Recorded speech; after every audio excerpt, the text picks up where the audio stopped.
If you want to master something, find someone who has already mastered it and copy that person without shame, without ego, without rushing to add your own personal touch. There's an ancient secret that separates those who learn from those who master. And today you'll discover why most people never get beyond the beginner level in anything they attempt in life. Many people use this excuse to stop trying. Some people think I don't have the gift, so it's impossible for me to master this subject, and that's the biggest lie anyone can tell themselves. Now, do you know what people who master anything in a short time have in common? What they have is something that you were never taught in school, in college, in any online course you've ever purchased. This system had nothing to do with intelligence or natural talent. It had everything to do with understanding the three invisible stages that separate the amateur from the master. You stop being that person who starts 1,000 things and finishes none. You become someone who masters what they want, when they want, but it comes at a price. Learning this system will require you to accept something your ego will hate to hear. You know what your problem is. You think you're training, but what you're doing is cementing mistakes. Every failed rep is teaching your body how to fail better. You tried to build a castle from the roof up. You studied strategy before mastering posture. You tried to innovate before imitating. You skipped the only thing that matters, the path. There is a path to mastery that has 3 stages. You must traverse each one. You cannot skip. You cannot rush. If you try, you will spend your entire life being mediocre in everything you touch. 3 stages, 1 destination, true mastery. And prepare yourself, because the first stage will destroy everything you think you know about learning. The death of the ego. At this stage, you don't think, you don't question, you don't improvise, you obey, you copy, you repeat, exactly as I show you. Not an inch of deviation. A true warrior understands that mastery is built in millimeters, not kilometers. It's about obeying until your body understands what your mind can't yet. Every technique you'll learn in the years to come depends on this posture, this breathing, these fundamentals you think are boring. Basic movements repeated 1,000 times, no duels, no advanced techniques, just the basics repeated ad nauseum. The master demonstrated a basic horizontal strike. 1,000 times, he said, exactly as I did it. Not faster, not slower, not harder, identical. 1,000 repetitions a day. On the 4th day, something extraordinary happened.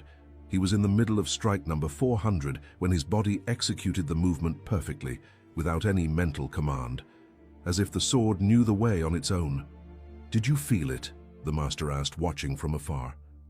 When you repeat a specific movement 300 to 500 times, neurons in the cerebellum begin to create an automated pattern.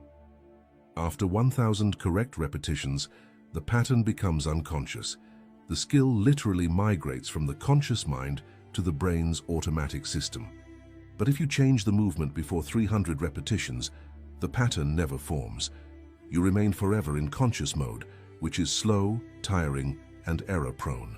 But knowledge is just having the map. Mastery is having walked the territory so many times that you no longer need the map. Now you are ready to break. Everything I taught you. You became a perfect copy of me, the master explained. You do exactly what I do, the way I do it. That gave you the foundation, but if you stop at that, you'll never be a true warrior.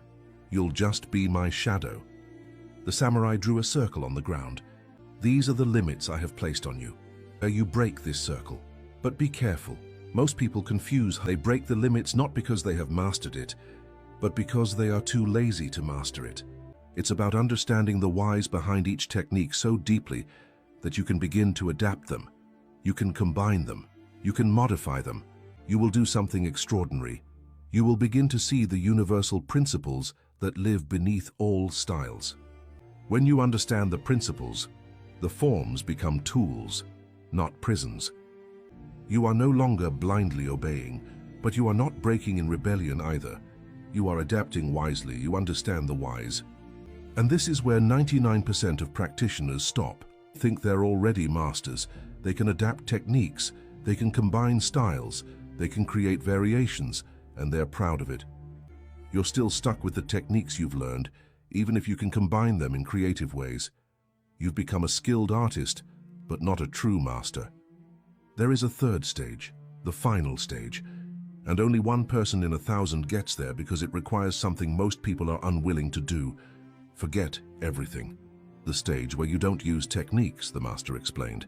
The techniques use you, or rather, there are no more techniques. There is only pure response to the moment. One day, an old master came to challenge me. He must have been 80 years old. He could barely walk straight. I accepted the duel, thinking it would be polite, it would be quick. He defeated me in 3 moves, and you know what confused me most? He didn't use any techniques I recognized. It wasn't style A, B, or C. It was nothing and everything at the same time. Like water, formless yet perfectly adapted to each moment. Then he explained to me, "Young man, you fight well. You know many techniques, but you are still fighting. I don't fight anymore. I just respond. When you attack, my body already knows the answer before my mind processes it. There is no decision. There is no technique, just natural movement. But how do I get to this stage? Time, practice, and most importantly, you need to stop trying." One day, during a particularly intense fight against 3 opponents simultaneously, something broke, or rather something opened. Yamato didn't remember making any decisions during that fight. His body simply flowed. He blocked, attacked, spun, dodged, all without a single conscious thought. It was like watching someone else fight using his body. When he finished, all 3 opponents were on the ground. Yamato was breathing calmly, effortlessly, and he couldn't recall any specific techniques he had used. His master was watching from afar, a rare smile on his face. "You finally stopped fighting," he said. "But I fought 3 people. No, your body responded. There was no you in there making decisions. There was just pure response to the moment. You have transcended the techniques. They are now so deeply a part of you that you don't even know they are there." When experts reach the highest level of mastery, something fascinating happens in the brain. Activity in the prefrontal cortex, the area responsible for conscious decisions, dramatically decreases during performance. Simultaneously, older brain structures take over. The expert is no longer doing the skill. The skill is expressing itself through him. Neurologically, it's as if the person and the skill become one and the same. Techniques are just fingers pointing to the moon. Most people are so obsessed with their fingers that they never look where they're pointing. You don't try to reinvent the wheel. You learn from those who have already done it. You begin to adapt these models to your specific niche. You no longer follow models. You intuitively know what will work, as if your body reads the market the way a master reads an opponent. The path is always the same. Something that's the real reason most people never achieve mastery in anything. The burning truth is this: most people today will never experience true mastery in anything. Think about it. How many times have you heard someone say, "I don't like following rules, I prefer to find my own way, I'm more creative when I do it my way"? That sounds good, right? It sounds like independence, like original thinking, like creativity, but it's a lie. It's your ego protecting you from the uncomfortable truth. You don't want to find your own path. You want to avoid the hard work of mastering someone else's first. The modern generation has been convinced of a toxic lie, that you should skip fundamentals and go straight to self-expression. That following a master is for the uncreative, that copying is for the weak. And the result? An entire generation of people who know a little about everything and nothing about anything. People who start 47 hobbies and master none of them. The reason you haven't yet mastered that skill you say you want to master isn't a lack of talent. It's not a lack of time. It's not a lack of resources. It's because you want the results of mastery without paying the price of obsessive repetition. Because it's humiliating to admit you know nothing and have to copy someone else exactly. Because our generation has sold us the lie that we are special and unique and don't need to follow the path every master before us has followed. And as long as we continue to believe this lie, we will continue to be mediocre in everything we touch. The truth that burns: there is no shortcut. Never has been, never will be. Every true master in any domain knows this. So here's what you need to do. Not tomorrow, not on Monday, now. First, choose one skill, not 3, not 5. 1. The skill that, if you mastered it in the next 3 years, would completely change your life. Second, find someone who has already mastered this skill. They don't have to be the best in the world. They need to be 10 times better than you. Find that person, but choose just one to follow their teachings. Third, complete humility. You will copy this person with obsessive precision. No adaptations, no my way, no creativity, just perfect imitation. Will it be boring? Yes. Will it feel like you've lost your identity? Yes. Will other people judge you and say you're being robotic? Yes. Great. That means you're doing it right. Continue for years, not months, years. This isn't a 6-month phase. It's a developmental stage that can last much longer. Keep practicing, experimenting, integrating. One day, without realizing it, you'll execute your skill without thinking. You'll create solutions you've never seen before. You'll transcend techniques. And on that day, you'll understand that the journey never ends. You'll return to the basics, but with completely new eyes.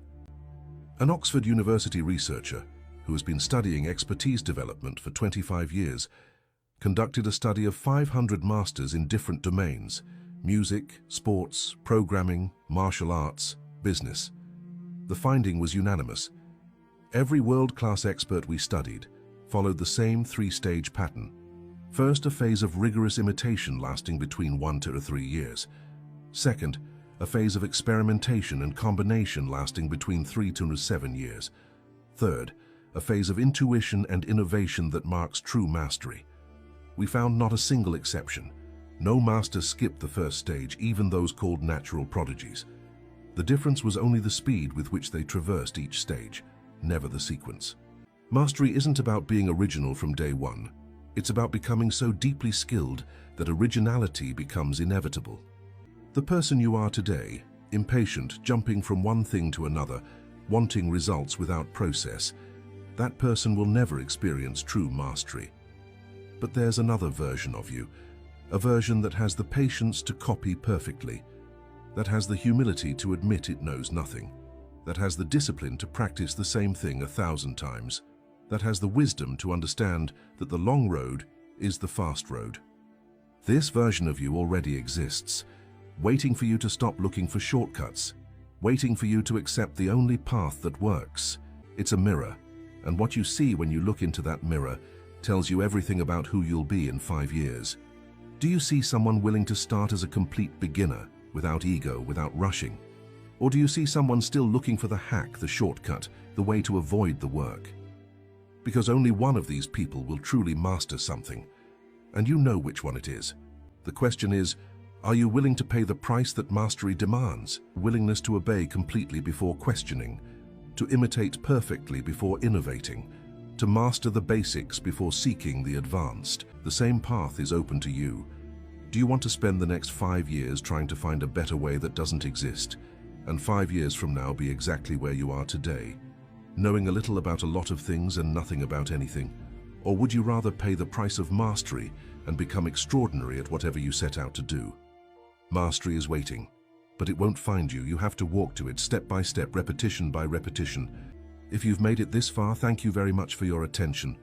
You're one of the few who are truly willing to learn, and that already separates you from 99% of people. Now go ahead and get started, and years from now you'll look back and won't believe you were the same person. And happy journey in your transformation.